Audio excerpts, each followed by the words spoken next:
Hi guys. Female cricket के match previews और fantasy 11 predictions में आपका स्वागत है। हम न्यूजीलैंड टूर ऑफ इंग्लैंड को आज कवर करेंगे। न्यूजीलैंड इस समय इंग्लैंड का टूर करेंगे जो कि 26 जून को स्टार्ट होगा और 17 जुलाई को कंक्लूड होगा। इस पूरे टूर में 3 ओडीआई मैचेस और 5 टी20आई मैचेस खेले जाएंगे।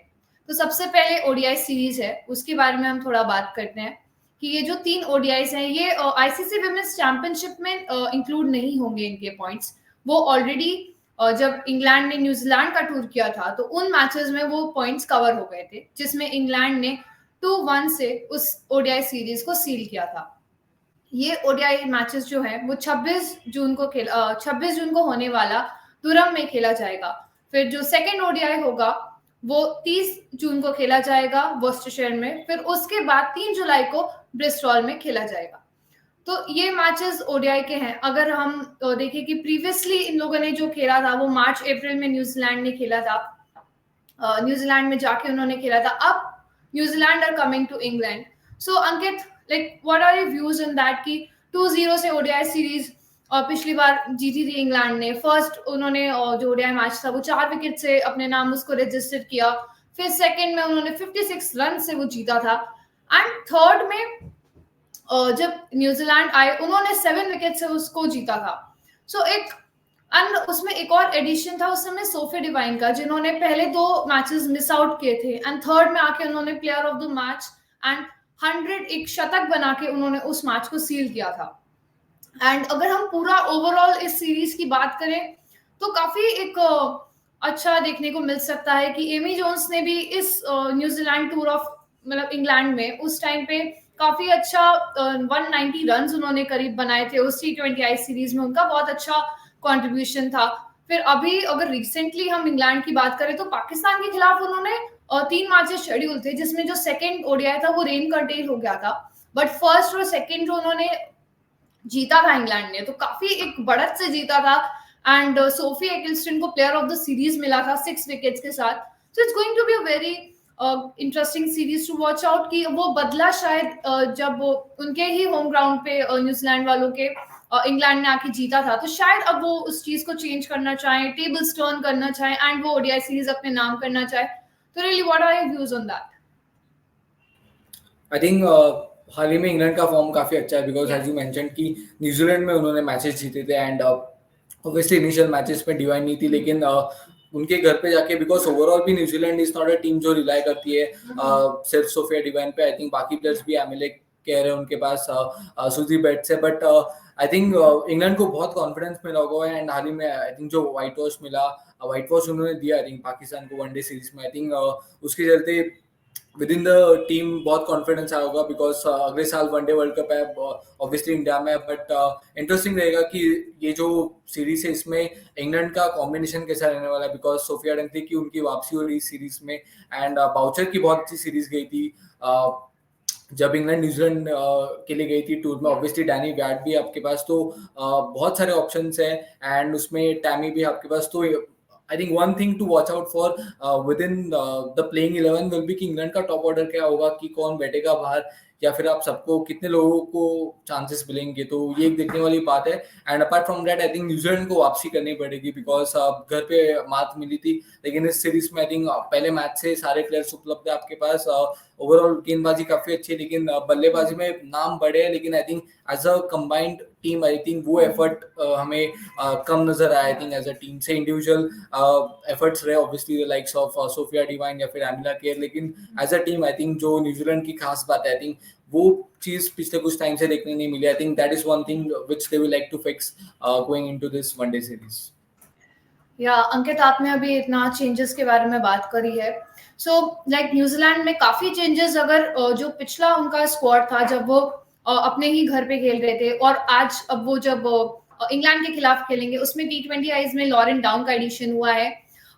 उस समय बेरेंडाइन को आउट किया गया उस स्क्वाड से एंड लॉरेन डाउन का एडिशन उनकी जगह किया गया है। रोजमेरी का एडिशन किया गया है कैस्पर की जगह पे एंड मॉली पेनफोल्ड का भी एडिशन है इन द टी20आई स्क्वाड्स। और अगर अभी ओडीआईज की हम बात करें तो उसमें मिकेला और लॉरेन डाउन को न्यू एडिशन दिया गया है ओडीआईज में।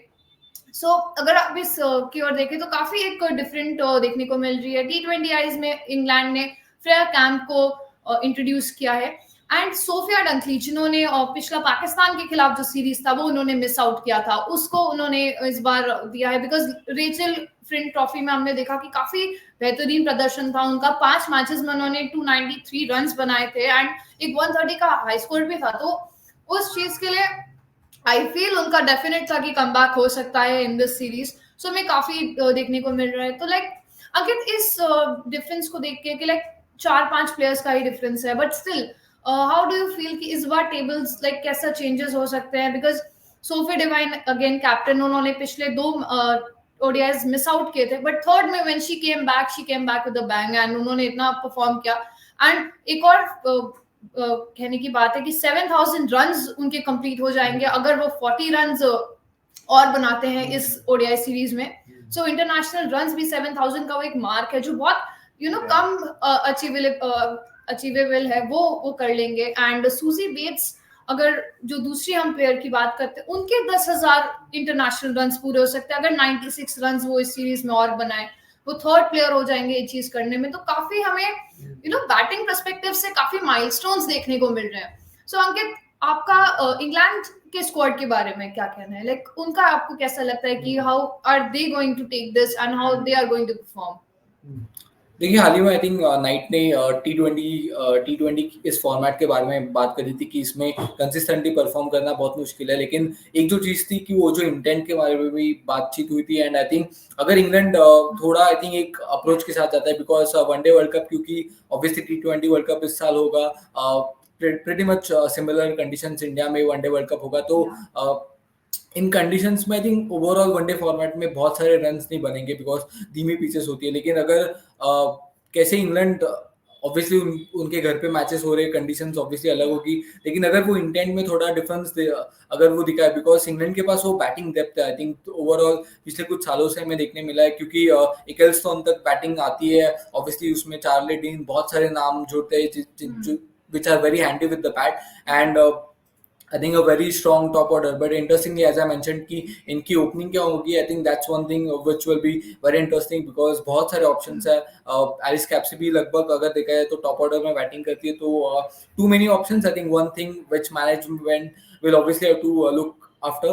But apart from that, I think bowling मुझे I think in those conditions, I think England की bowling बहुत ही I think they are very dominant. I think उनके spinners भी the likes of Ecclestone हो जाए, I think they can be very handy irrespective of the fact कि उतनी मदद नहीं मिलती है, but वो जो एक्सपीरियंस है अब इतना टाइम खेलने का, and I think pretty much New Zealand also shouldn't mind playing in those conditions because उनके घर पे भी लगभग ऐसे ही कंडीशंस होते हैं, तो I think it should be a nail biter I think this series as a whole. But I think England will probably walk as favorites because of the batting depth, and I think because घर पे matches है तो slight edge आपको मिल जाता है going into the series. Yeah, but you never know कि जब cricket का गेम है, बिकॉज किसको वो कंडीशंस फेवर कर ले, कौन उसको अपने कंडीशंस में टर्न कर ले, वो एक देखने वाली बात होती है। कि अभी हमने देखा कि न्यूजीलैंड की ही मतलब जगह थी एंड इंग्लैंड आए एंड उन्होंने ओडीआई सीरीज को डोमिनेट किया 2-1 से, उन्होंने लगातार 2 मैचेस जीते। सो उससे काफी हेड टू हेड का हम अंदाजा लगा सकते हैं कि अगर सिर्फ पिछली सीरीज देखे तो उसमें हमने देखा कि 2-1 से वो जीते। सो एक बार हेड टू हेड पर नजर डालते हैं कि ओवरऑल अगर उनका पास्ट का जितने भी मैचेस आज तक उन्होंने खेले हैं तो उसमें हमें कितना डिफरेंस देखने को मिला है। So maybe let's have a look at that and उस पर थोड़ा डिस्कशन करते हैं। सो या अगर हम देख सकते हैं तो सी 43 एंड 37, सो लाइक 6 विन्स का एक बस फर्क है। हम इसमें देख सकते हैं कि अगर न्यूजीलैंड को लाइक इक्वल करना हो इंग्लैंड के, सो एक 6 विन का उनको चाहिए, बट स्टिल स्लाइट एज है। बट आई डोंट सी कि अगर एक आप ऑलरेडी इतने मैचेस खेल रहे हो, आप अप्रोक्सीमेटली 80 मैचेस आप खेल रहे हो, 80 मैचेस में it's like more 55%, 40%, something like that. It's not like कि आपने फुली डोमिनेट किया है इस पूरे ओडीआईज में। एंड देख सकते हैं कि एक नेट रिजल्ट नहीं आया एंड एक का टाई भी है। तो एक रीसेंट परफॉर्मेंस भी अगर हम इनका देखें तो न्यूजीलैंड का अभी उन्होंने लास्ट जो परफॉर्मेंस था वो सिर्फ उन्होंने अभी जब उनके ही होम ग्राउंड में इंग्लैंड आके खेले थे, वो आफ्टर द WPL वो सब हुआ था तब उन्होंने खेला। सो उनका रिसेंट आई फील कि उनका भी कोई प्रैक्टिस नहीं है, बट इंग्लैंड अभी पाकिस्तान के खिलाफ खेल के उनको डोमिनेट करके आए हैं T20 आईज में भी एंड ओडीआईज में भी विदाउट लूजिंग अ गेम। सो उनका काफी पास्ट का रिकॉर्ड हम देख सकते हैं, काफी अच्छा चल रहा है। सो ये देखने को हो सकता है कि कैसा हो। सो अब थोड़ा नेक्स्ट प्लेयर्स के बारे में बात करते हैं कि कौन सा प्लेयर्स नेक्स्ट में परफॉर्म करते हैं, कौन से प्लेयर्स निकल के आते हैं। लाइक अभी हमने बात करी थी स्क्वाड के बारे में, तो हेना रो के बारे में बात करेंगे तो वो अगर अपना 100 इंटरनेशनल मैच भी खेलने जा रहे हैं तो एक नया अचीवमेंट होता है। आपको जब भी लगता है कि हम इंग्लैंड जैसी टीम और न्यूजीलैंड जैसी टीम्स है, इसमें हम परफॉर्म करते हैं एंड हम आगे जाके अपना 100 इंटरनेशनल मैच खेले, तो it's a very different thing. So let's see कि कौन से की प्लेयर्स हो सकते हैं। तो डेफिनेटली सोफी डिवाइन के बारे में हम सबसे पहले बात करना चाहते हैं। लाइक सोफी डिवाइन लास्ट में आए, मैंने उस चीज को मेंशन किया, इन सेंचुरी बना, लाइक इम्पैक्ट उन्होंने जो अपना क्रिएट किया उसमें, कि उन्होंने अनबीटन सेंचुरी थी उसको बनाया एंड चेज डाउन किया उस टारगेट को एंड एक विक्ट्री अपनी टीम को रजिस्टर कराई। लाइक उनको वो ओडीआई मैचेस मिस करने पड़े थे, फिर उसमें उनकी एमिलिया केयर ने उस टाइम पे कैप्टनसी संभाली, बट अभी वो आए हैं एंड उन्होंने आके उस चीज को 100 पे, तो रिसेंट परफॉर्मेंस आई फील बहुत अच्छा है। WPL साधारण गया था, काफी उतना अच्छा नहीं था, but when she came back in her national colours, देन उस चीज में उन्होंने परफॉर्म किया एंड प्रूव किया कि वो क्यों कप्तान है एंड क्यों इतना बेहतरीन उनको ऑलराउंडर माना जाता है। सो 2024 में हम देख सकते हैं वही एक इंग्लैंड की ही सीरीज है जिसमें एक मैच में 100 रन, 107 का strike rate and boundary percentage like approximately 70 के करीब है। तो काफी हम हमेशा बोलते हैं कि Sophie Devine is very sharp with the bat and very strong, like she talks with boundaries, तो वो एक अच्छा है। एंड इवन T20 आईज में भी she is a decent thing I feel कि 2 इनिंग्स में 77 रन इज फाइन। सो अगर ओवरऑल हम उनका देख सकते हैं कि डिसमिसल की बात करें कि उनको प्रॉब्लम किससे होता है, कि उन्होंने 144 ओडीआई मैचेस खेले हैं, तो उसमें उनका सिर्फ डिसमिसल समरी पे अगर हम फोकस करें तो देख सकते हैं कि 228 टाइम्स ओवरऑल इस वाइट बॉल फॉर्मेट में, उसको अगर हम सिर्फ ओडीआईज पे अगर मेंशन करें कि सिर्फ ओडीआईज में like how is she performing and वो कैसे आउट हुए, सो वो एक देखने वाली बात हो सकती है कि 228 में वो ओडीआईज का परसेंटेज 118 का है, जिसमें 66 टाइम्स वो कॉट वाला है। तो like I mention, she talk with boundaries, she like to hit with the bat, very aggressive जब बैट के साथ होते हैं तो देन काफी एक अच्छा स्ट्राइक रेट से वो रन्स बनाते हैं। कम बॉल्स अगर लेंगे तो ज्यादा ही रन्स आप एक्सपेक्ट कर सकते हैं। एंड 24 टाइम्स बोल्ड, वो एक इंटरेस्टिंग परसेंटेज है यहाँ पे 20% का जो मैं देख सकती हूँ। सो रियली अंकित, आप उस परसेंटेज पे क्या बोलना चाहते हैं कि लाइक बोल्ड होना इज लाइक कि आप चकमा खा गए उस समय बॉल से एंड आप जज नहीं कर पाए कि वो कैसे बॉल आ रहे हैं एंड वो क्या टर्न, क्या मतलब पेस था उस बॉल के साथ एंड वो चीज आपके बेल्स के लिए। सो लाइक आप उस चीज पे क्या बोलेंगे? सी आई थिंक ओवरऑल देखे तो because of the experience I think इतने मैचेस भी खेले तो ऑब्वियसली देयर आर ओकेजन जहाँ पे होता है, बट ओवरऑल काफी अच्छा आंकड़े ऑब्वियसली उसमें बिकॉज मिडल ऑर्डर में आते हैं तो you can't I think her bar I think वो जो सेंचुरीज वाला बहुत आई थिंक बिकॉज बहुत टाइम ऐसा भी होता है कि फैंस आई थिंक एक्सपेक्ट करते हैं कि सेंचुरी और may be double 100 I think वो सब एक्सपेक्ट करते हैं, लेकिन एट टाइम्स थोड़ा चैलेंजिंग होता है बिकॉज 25-30 ओवर्स के बाद बैटिंग आ सकती है, कभी कभी बहुत पहले आ सकती है। तो obviously it comes according to the conditions and obviously जहाँ पे घरेलू आई थिंक न्यूजीलैंड में खेलना आई थिंक जिसमें अगर ओवरऑल देखें तो बॉलर्स को वैसे ही थोड़ी ज्यादा मदद मिलती है, तो I think that itself is a challenging condition. उसलिए अच्छा आई थिंक बहुत अच्छे आंकड़े इनके 35 के करीब का औसत है एंड आई थिंक अभी हाल ही शतक I think that is one thing जो New Zealand I think they will look forward into this series की अगर इनका बल्ला वापस चले I think that might give them a good start going into the series. हो सकता है कि पहला मैच जीत सकते हैं आई थिंक बिकॉज बॉलिंग काफी अच्छी है लेकिन बल्लेबाजी में ही थोड़े इश्यूज है, बट एज अ सेट की नाम उनके बैटिंग में भी बहुत बड़े, सुजी बेट्स है, डिवाइन है, अमेलिया केयर, उनका हाल ही में यंगस्टर जो she is one of those rising players, तो बहुत सारे अच्छे प्लेयर्स हैं and but as a combined batting unit अगर न्यूजीलैंड की बल्लेबाजी चल गई तो I think they can get of the mark into the series with a win on their name. या एंड इंग्लैंड के खिलाफ अगर हम देखें कि उन्होंने 34 मैचेस खेले हैं जिसमें 32 टाइम्स उनकी इनिंग्स आई हैं, तो उसमें 750 रन हैं एंड बॉलिंग में she has taken 26 wickets. Like often हम डिवाइन को देखते हैं कि जब बॉल का लाइक नीड होता है, need of the wickets, she comes and then she plays a spell and वो विकेट्स आते हैं. बट एक इंटरेस्टिंग चीज थी वहां पे, और जब वो डिसमिसल समरी की हम बात कर रहे थे, तो पेस अटैक के खिलाफ जो वो आउट हुए हैं, तो अगर उस चीज को हम फोकस पे, अगर हम उस चीज को देखें, तो लाइक 5 बार उनको केट क्रॉस ने आउट किया है एंड 4 बार उनको नैट स्कीवर ब्रंट ने आउट किया है. सो ये दोनों लोग परफॉर्म करने वाले हैं from the England side. And ODIs में भी आप सीन कि दोनों किस बेहतरीन उस लहजे के दोनों प्लेयर्स हैं, वो कैसे परफॉर्म करेंगे. सो वो भी डिसमिसल बाय रन्स भी अगर उनका हम देख सकते हैं, सो 25 रन के करीब, लाइक 73 टाइम्स. सो ये बहुत बड़ी बात है आई फील कि ओडीआईज में सोफी डिवाइन जैसा प्लेयर जो इतना इम्पैक्टफुल है, उसको आप 25 रन के करीब करीब आउट कर रहे हो अंदर. एंड वो 61% वो ज्यादा है. एंड 50 जब वो 50 प्लस रन बनाते हैं, तब वो 19 टाइम्स डिसमिसल हुए एंड 26 टाइम्स 25 से 50 के अंदर ही वो रन्स में. तो मतलब बेसिकली हम देख सकते हैं कि मोस्टली 50 रन से अबव उनका रन्स बना नहीं पा रहे वो ओडीआई फॉर्मेट में. उनको वो शायद डिफिकल्टी है. लाइक हाँ, शतक आया था लास्ट बार, बट वो कंसिस्टेंटली उस चीज को बनाना कि रन्स देना, वो थोड़ा एक मतलब है कि सब्जेक्ट है कि शायद बने नहीं बने. So let's see. सो अब थोड़ा आपने अमिलिया केयर का नाम मेंशन किया था कि डेफिनेटली सोफी डिवाइन के बाद अमिलिया केयर की कौन बात नहीं करता है, कि इतना फैमिली लेगेसी लेके आ रहे हैं वो अपने साथ. एंड अभी 22 साल के ही है शायद. एंड इतना उन्होंने परफॉर्म कर लिया है कि लाइक उनको हम एक न्यूबी तो बोल ही नहीं सकते. उनको बोलेंगे कि कितना ज्यादा एक्सपीरियंस है उनके पास, उनकी जीन्स में है क्रिकेटिंग की. इतना परफॉर्म करते हैं बैट के साथ भी एंड बॉल के साथ भी. प्रॉपर ऑलराउंडर की अगर डेफिनेशन है तो एमिलिया केयर है. So, Ankit, like, what are your views on Emilia Kerr as a player? So let's have a look at her stats and then we discuss about it.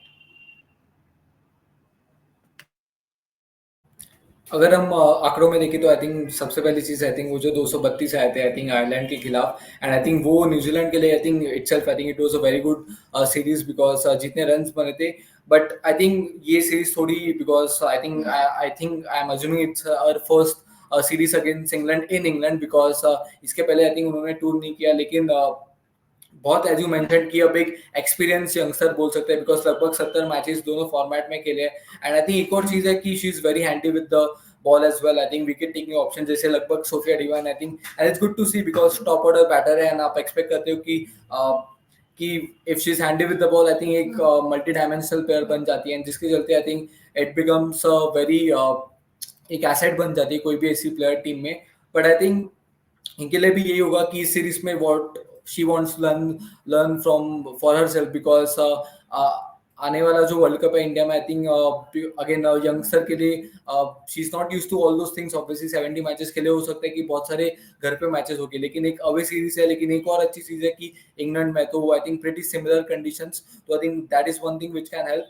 And उसके अलावा अगर देखें तो I think she will, मैं चाहूंगा कि और वो जो बड़े स्कोर्स है, बिकॉज 232 बना, आई थिंक वन गुड थिंग जो देखने मिलती है कि बड़े स्कोर्स बनाने की काबिलियत रख सकती है वो, बिकॉज इतने लंबे समय के लिए 232 भी वो जो आया था, आई थिंक एक चीज देखने मिलती है कि वो टेम्परामेंट रखती है अपने पास विद प्लेइंग एग्रेसिव शॉट्स, जो एक किसी भी टीम के लिए फायदेमंद हो सकती है.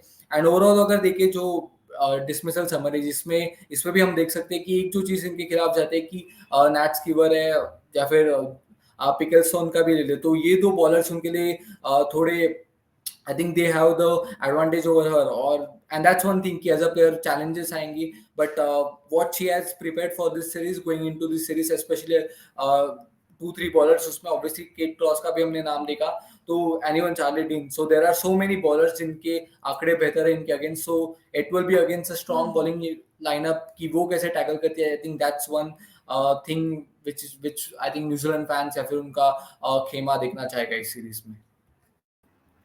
या उनका आपने डिसमिसल समरी के बारे में बात की, उनका विकेट समरी भी अगर अंकित हम देखें तो उधर देखिए एलिस कैप्सी को 3 बार आउट किया है, डैनी व्याट को उन्होंने 3 बार आउट किया, नैट स्कीवर ब्रंट जिन्होंने उनको 5 बार आउट किया, तो उनका भी उन्होंने 3 बार विकेट लिया. एंड सोफिया डंकली जिनकी अभी वापसी हुई है, उनको भी 3 बार आउट किया है. सो एमी जोन्स उनको भी 2 बार आउट किया। तो एक ऐसा नहीं है कि उन्होंने कुछ रीसेंट वालों को ट्रबल नहीं किया है, उन्होंने सबको मतलब ट्रबल किया है एंड वो विकेट्स क्लेम किए हैं एंड बड़े-बड़े नाम हैं जो रन्स बनाते हैं। द ऑलराउंडर्स जिनकी हम बात करते हैं और जो एक स्ट्रॉन्ग ऑलराउंडिंग टीम है इंग्लैंड साइड की, उनको उन्होंने कई बार आउट किया है। तो एक देखने को मिल सकता है एंड मैं बहुत एक मतलब एक्साइटेड रहूंगी कि ये देखने के लिए कि हेदर नाइट की हम बात करते हैं, उनका वो विकेट वो लेते हैं कि नहीं लेते हैं, क्योंकि एक कप्तान है, उनका विकेट लेना तो वो एक बड़ी बात है बिकॉज उस लिस्ट में यू नो मोस्ट डिसमिसल्स में उनका नाम मेंशन नहीं है। सो अभी हमने हेदर नाइट का अंकित मैंने भी डिस्कशन किया, सो अब उनके बारे में थोड़ी हम बात कर लेते हैं। तो let's have a look eight Heather night start की वो कैसे इस चीज को टेक करती हैं। मिडिल ऑर्डर की बैटर है बट ओडीआईज में 1 डाउन आती हैं। अभी रिसेंटली हम पिछले में भी हमने देखा कि पाकिस्तान के खिलाफ 2 मैचेस में 41 रन उन्होंने बनाए थे, जो कि मई में हुआ था। एंड जब न्यूजीलैंड के खिलाफ उन्होंने खेला था तो 3 मैच में 80 रन भी उन्होंने साथ ही साथ बना के वो स्टेबिलिटी प्रोवाइड करी थी। टी20 आईज में डेफिनेटली उनका ज्यादा अप गेम था, पहले 2 ही मैच में उन्होंने प्लेयर ऑफ द मैच जीता था, बट उसके बाद ओडीआईज में भी उन्होंने वो 80 रन 3 मैचेस में। I feel it's fair enough कि आप मिडिल ऑर्डर में मतलब आप 1 डाउन आ रहे हो एंड क्योंकि टॉप ऑर्डर से ये एक्सपेक्ट करते हैं कि आप रन्स बनाओ and top with boundaries and boundary percentage आप देख सकते हो ओडीआईज में 41 के करीब है, तो लगभग इट्स फाइन लाइक, क्योंकि आपने 140 मैच भी साथ ही साथ खेले हैं एंड कम से कम आपके 4000 के करीब रन, मतलब 200 रन शॉर्ट है, बट स्टिल वो चीज आई फील कवर हो सकती है। लाइक अगर Heather Knight come backs in form तो वो चीज होगी। एंड टी20 आईज में सी 2000 रन होने में लाइक बहुत ही कम रन बचे हैं।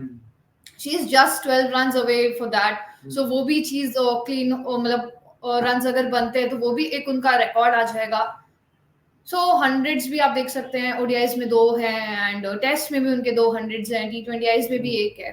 सो काफी अच्छा एक बैलेंस बैटर है एंड इतना साल का एक्सपीरियंस लेके आ रहे हैं, तो डेफिनेटली एक बहुत अच्छा पिक है। उनका थोड़ा डिसमिसल समरी अगर हम डिस्कस कर सकते हैं, सो अंकित तो उस पर मैं आपके साथ बात करना चाहती हूँ कि डिसमिसल समरी सिर्फ अगर न्यूजीलैंड के खिलाफ हम देखें कि न्यूजीलैंड का अगर स्पिन अटैक है तो उसके खिलाफ उनको कितना प्रॉब्लम हुआ है।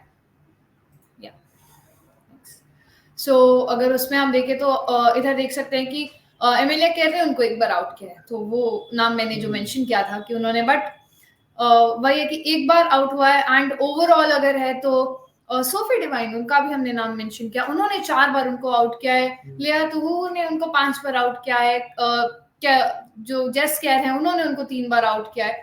सो आई फील पेस अटैक के खिलाफ उनको थोड़ा ज्यादा प्रॉब्लम है कंपैरेटिवली अगर स्पिन अटैक से हम उसको करें। सो एक नया मैचअप देखने को मिलेगा, Sophie Devine versus Heather night, दोनों ही कप्तान अपनी टीम के खिलाफ खेलेंगे। सो वो देखने में एक काफी इंटरेस्टिंग होगा कि क्या वो चीज टर्न होके आती है कि कौन सा कैप्टन बेटर परफॉर्म करता है, आउट परफॉर्म करता है। सो ये तो बात थी हेदर नाइट के बारे में। अब सोफिया एक्सटन जो अभी पाकिस्तान के खिलाफ सीरीज हुई है उसमें वो जीत के आए हैं, like player of the series थे, 6 विकेट्स उन्होंने अपने नाम दर्ज करे। And Sophia Ecclestone I feel she is one of those bowlers जिससे हम एक्सपेक्ट करते हैं कि डेफिनेटली 1-2 विकेट तो वो लेंगे ही लेंगे। जब वो मतलब 5 भी ले लें तो आई फील वो बड़ी बात नहीं होगी, क्योंकि वो इतने दर्जे के प्लेयर है, उन्होंने अपना इतना वो बना के रखा है कि मैं और कर सकती हूँ और विकेट्स टेक कर सकती हूँ। So it's a very different game हम जो देखने को मिल सकता है सोफिया एक्सटन से। सो अंकित लेट्स डिस्कस अबाउट सोफिया एक्सटन कि उनका बॉलिंग जो स्पिन अटैक की हम बात कर रहे हैं वो कैसे देखने को मिल सकता है।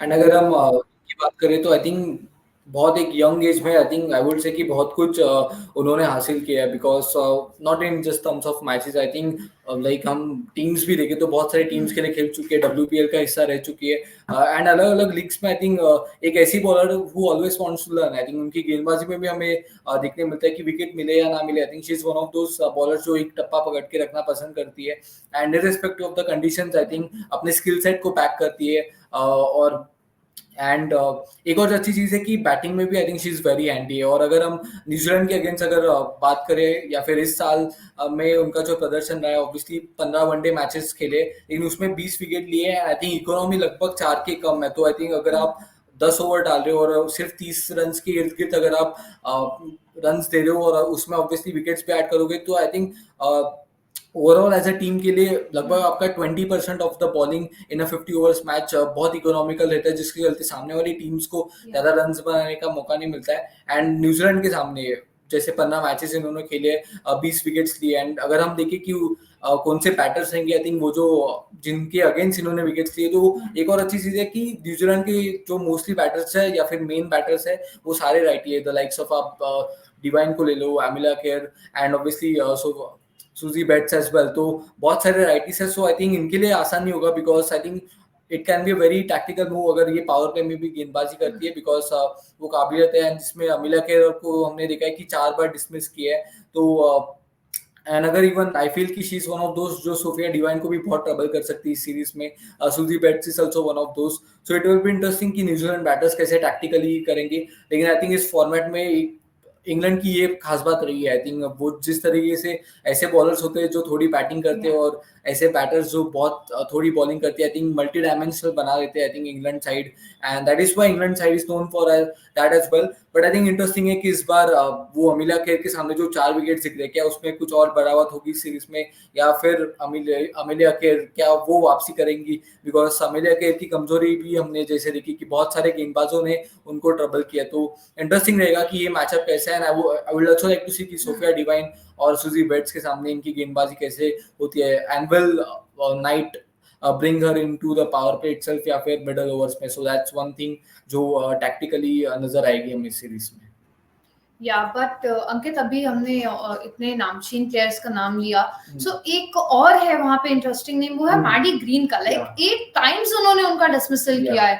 सो एक 8 times I feel it's a very problematic thing for a player like Maddy Green कि आप मिडिल ऑर्डर में आ रहे हो एंड आप 6 टाइम्स कॉट हो रहे हो और 2 बार आप बोल्ड हो रहे हो उसमें। सो उनके लिए आई फील कि एक प्रॉब्लम की बात है कि वो कैसे सोफी एक्लस्टन को फेस करते हैं, बिकॉज अगर उनका भी हम स्टार्ट खोलें, आई रिक्वेस्ट आप लोग भी हमारी वेबसाइट पे विजिट करिए एंड मैडी ग्रीन को आप सर्च करेंगे तो उनके भी आपको ये डैशबोर्ड देखने को मिलेगा जिसमें आप देख सकते हैं। तो आई फील कि सबसे ज्यादा नाम उस समय सोफी एक्लस्टन का ही होगा, क्योंकि 8 बार आपने उस प्लेयर को आउट किया है मिडिल ऑर्डर में जो बैट करता है। एंड रिसेंट गया था उनका जो सीरीज था इंग्लैंड के खिलाफ जो पिछला इन्होंने फेस किया था। सो उस चीज को देखने में भी काफी इंटरेस्टिंग होगा कि सोफी एक्लस्टन और किसका विकेट लेते हैं। So this was all about like the players and everything.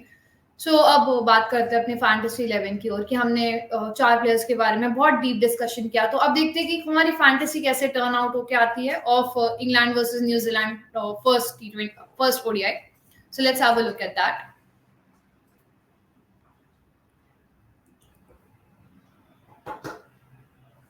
सो अगर उसमें फैंटेसी में मैं आपको प्लेयर्स बताऊं तो विकेट कीपर्स एंड बैटर्स अगर हम कवर कर सकते हैं तो उसमें देखेंगे एमी जोन्स को मैंने as a wicket keeping option रखा है फ्रॉम द इंग्लैंड साइड। उन्होंने अभी विकेट कीपर मोस्ट डिसमिसल का उन्होंने एक इंग्लैंड के लिए मोस्ट डिसमिसल का एक विकेट कीपर का भी उन्होंने किया, तो वो आपको काफी पॉइंट्स दे सकते हैं from a wicket keeping perspective as well. And batting से डेफिनेटली अच्छा करेंगे। Maddy Green is a good option from the New Zealand side because middle order के बैटर है एंड पिछला सीरीज डिसेंट था तो उनको हम ले सकते हैं। एंड हेदर नाइट की अभी हमने डीप डिस्कशन किया कि काफी एक अच्छी एक ऑप्शन है, अच्छी प्लेयर है एंड वो 114 रन दूर है अपने 4000 ओडीआई रन के मार्क से। सो हेदर नाइट कुड बी और option and Suzie Bates definitely एक पिक है। ओपनर है, ऑलराउंडर है, जब बॉलिंग का नीड होता है तब 1-2 ओवर्स वो फेंकते हैं एंड वो आपको बॉलिंग का भी एक अच्छा ऑप्शन दे सकते हैं। तो एक बैलेंस्ड है आपका विकेट कीपर एंड बैटर्स का, 2 from England and 2 from New Zealand. So and अगर हम ऑलराउंडर्स की बात करें तो यहाँ पे हमने 5 ऑलराउंडर्स लिए, जिसमें ऑब्वियसली नैट स्कीवर कैप्टन है एंड उसके अलावा सोफिया डिवाइन भी है, बिकॉज इनकी भी मीडियम पेस गेंदबाजी आती है, तो I think becomes a very utility player. Amelia care को हमने वाइस कैप्टन रखा है, हालांकि आप उनको कैप्टन रख सकते हैं अगर न्यूजीलैंड की बैटिंग पहले आती है, आप स्विच कर सकते हैं Nat Sciver as a vice captain. Alice Capsey भी आती है, इंटरेस्टिंगली देखना पड़ेगा कि क्या वो प्लेइंग 11 में होगी, बिकॉज जैसे हमने डिस्कस भी किया था कि इंग्लैंड की बैटिंग क्या होगी, खास करके टॉप ऑर्डर इस सीरीज में, वो देखने लायक चीज है। And Charlie Dean lower down the order, I think इनका भी अच्छा योगदान हो सकता है और can be handy, because one day में I think middle order batters की बैटिंग आ ही जाती है, तो again with the bat she can be very handy. Bowlers में सोफिया इकलसन, आई थिंक अगर इंग्लैंड की पहले गेंदबाजी आती है, I think can be a very differentiator choice as a captain, आप जा सकते हो उनकी तरफ। एंड जो न्यूजीलैंड की पेसर है हैने रोव, आई थिंक उनको भी हमने सिलेक्ट किया है, बिकॉज इंग्लैंड कंडीशंस में, उन कंडीशंस में आप एक्सपेक्ट करते हो कि इनके गेंद से विकेट्स आए, तो ये हमारी फैंटेसी है इस सीरीज के लिए। या सो this was a fantasy 11 and उसमें बैकअप ऑप्शंस भी थे, सो इफ कोई प्लेयर नहीं खेलता तो आप उनको एज अ बैकअप ऑप्शंस रख सकते हैं। So this was all about the New Zealand women's tour of England का फर्स्ट ओडीआई एंड हमने आपको स्टार्टिंग में ब्रीफ थ्रू दिया। So please stay tune with us, हम सारे मैचेस यहीं पे कवर करेंगे, तो आप हमारे चैनल को विजिट करके और भी मैचेस देख सकते हैं। हम साथ ही साथ इंडिया वर्सेस साउथ अफ्रीका को भी कवर कर रहे हैं, वो आप देख सकते हैं। Thank you for watching and please don't forget to like share and subscribe to female cricket. Thank you.